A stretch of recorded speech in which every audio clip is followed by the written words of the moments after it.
Não é uma boa notícia? Vai lá. Álcool e hipertrofia, vai. Eu acho que é contraproducente de forma geral, né? O álcool, o que ele pode trazer benefício é dose terapêutica, né? É dose baixa, que não é uma dose que traz já esse efeito de desinibição, né? Traz no máximo um relaxamento, mas é o que a gente gosta mesmo, né? De ficar um pouco mais alto, que a gente precisa de uma concentração de álcool que infelizmente também não é tão alta. Em relação à performance, a tendência é que você perca, eu acredito que pensando em hipertrofia, eu não vejo vantagem, mas vai depender muito da dose para também colocar as desvantagens aqui. Porque vamos contextualizar melhor. O Brasil é o país de consumo episódico abusivo maior no mundo. O brasileiro está acostumado a consumir de forma abusiva e pontual, e não de forma gradual e distribuída, equilibrada, como a gente encontra em outros países.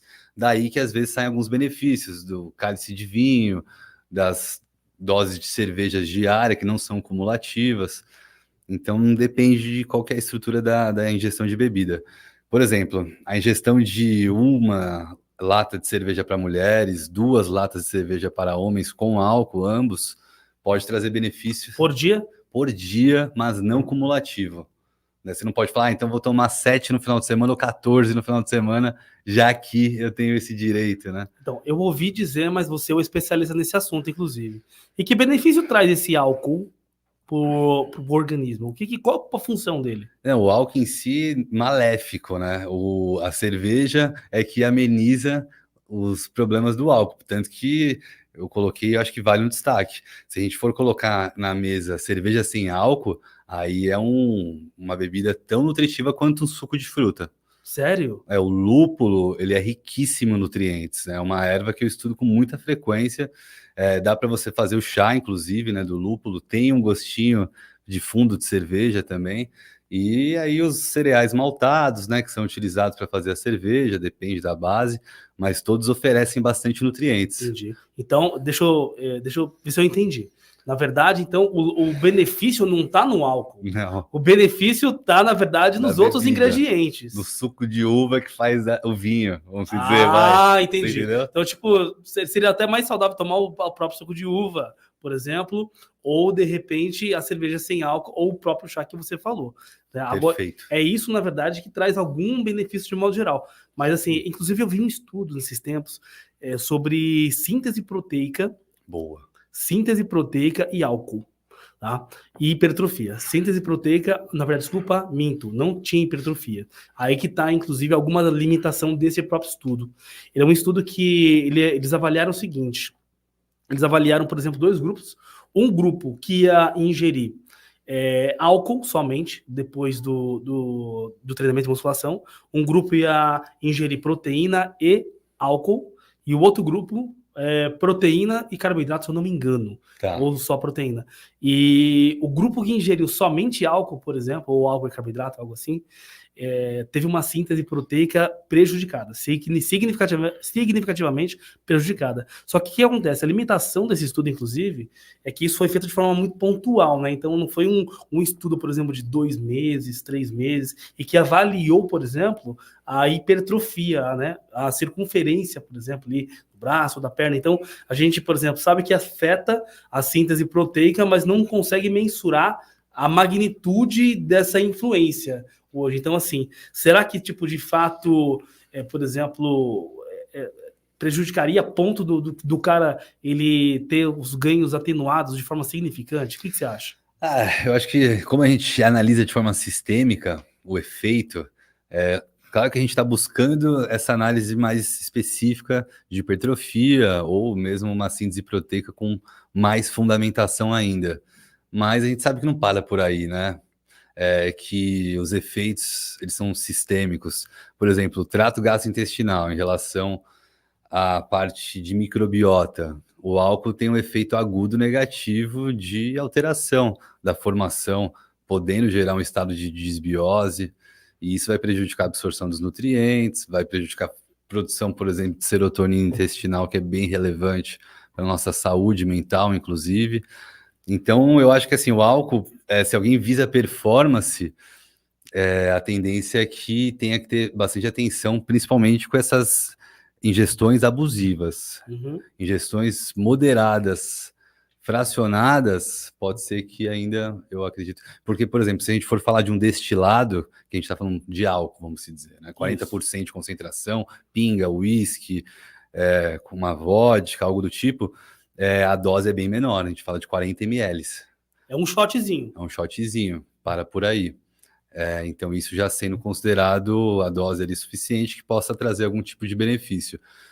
E aí, o álcool é mais no sentido de relaxamento do sistema nervoso central e até de parte arterial também, né? Endotélio. Então, tem algum benefício, ainda mais. A gente tem que tomar até cuidado para falar a respeito disso, senão a galera. Não, eu traria mais de forma geral, evite se você está buscando alta performance. Sim. Se for beber, beba de forma moderada. E aí, ainda assim, eu gosto muito da clínica, né? Para mim, o resultado é quem diz as condutas que eu vou tomar, mesmo eu sendo fanático pela base científica, né? Gosto muito de ter muita base científica sobre tudo para me nortear. A clínica ainda é o que me conduz, no final das contas, porque aí eu avalio o resultado esperado, jogo com o máximo de sinceridade com os meus pacientes, né, e com o máximo de conhecimento aplicado de forma individualizada, e a gente tem uma expectativa, temos metas, a gente tem que chegar no objetivo. Se não chegar, tá tudo bem, mas a gente vai buscar entender o que aconteceu. Será que eu errei? Será que foi você? Será que foi um pouco da gente? O que aconteceu? E aí o resultado é quem diz, né? Então, se for com álcool e der tudo certo, vamos embora. Porque eu já peguei muitos resultados surpreendentes em vários âmbitos, com expectativas diferentes da que eu esperava, com resultados mais positivos, mais negativos, né? Tanto para o lado bom ou ruim. Então, a clínica, para mim, é fundamental ser considerada. Agora, falando da performance, ainda dentro do esporte que você gosta, e eu também, a gente escuta falar, por exemplo, não sei se é verdade, que alguns atletas usam álcool, por exemplo, até para conseguir desidratar e entrar no shape no palco. É verdade isso? É verdade. Dose baixa, que você acaba modificando o funcionamento da aldosterona e da vasopressina, do sistema renina-angiotensina-aldosterona, que ele está associado ao equilíbrio de água no nosso corpo. Se você usa com inteligência esse sistema na finalização de um fisiculturista, você pode conseguir tirar um pouco mais de água do líquido subcutâneo e também o chamado intersticial, e o álcool pode participar das estratégias para isso, pelo seu efeito diurético. Mas também tem que ser algo bem... E além de trazer esse efeito diurético, o álcool nesse momento pode ser relevante para trazer um relaxamento. É um momento de tensão não só mental, pela expectativa de competição, o atleta ele tem que estar em estado de ansiedade, uma ansiedade positiva, produtiva, não que gere incapacidade, né? Mas um estado de atenção pleno. E o álcool pode trazer um estado de um relaxamento ali para que ele não fique com tanta tensão e isso possa trazer uma sudorese excessiva, prejudicar a pintura que a gente tenha feito, gerar uma contração um pouco mais dificultada, com menos expansão, né? Entre outros pontos. Entendi. Quando a gente fala, por exemplo, do álcool, muitas vezes você falou agora até de saúde mental, né? Por cima. A gente, na verdade, associa, inclusive, até mesmo, principalmente no sexo masculino, o consumo de álcool para quem já tem, desculpa, né? Algum problema mental, ou até falando uma palavra até mais assim, escrachada, tá com a cabeça arrebentada. Tá. Entendeu? Aí a galera usa álcool muitas vezes como uma fuga, e etc e tal. Mas eu tô pensando aqui, será que dá para usar como prevenção também? Porque você falou algumas coisas de relaxamento, etc e tal. Será? Eu não sei, eu tô pensando aqui. Aí o assunto é você que é o especialista. Que maravilha.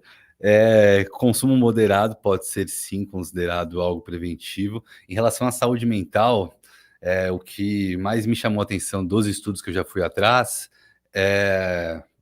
em meta-análise, eles fazem uma curva em J, né? Então, um resumo dos melhores artigos sobre o tema, eles fazem uma curva em J, onde significa que a ponta desse J, a ponta menor, né, da ponta maior, a ponta menor são os abstêmios, né, aqueles que não bebem nunca, eles são considerados com maior risco de doenças comuns atualmente, né, como ansiedade, depressão, transtornos psiquiátricos.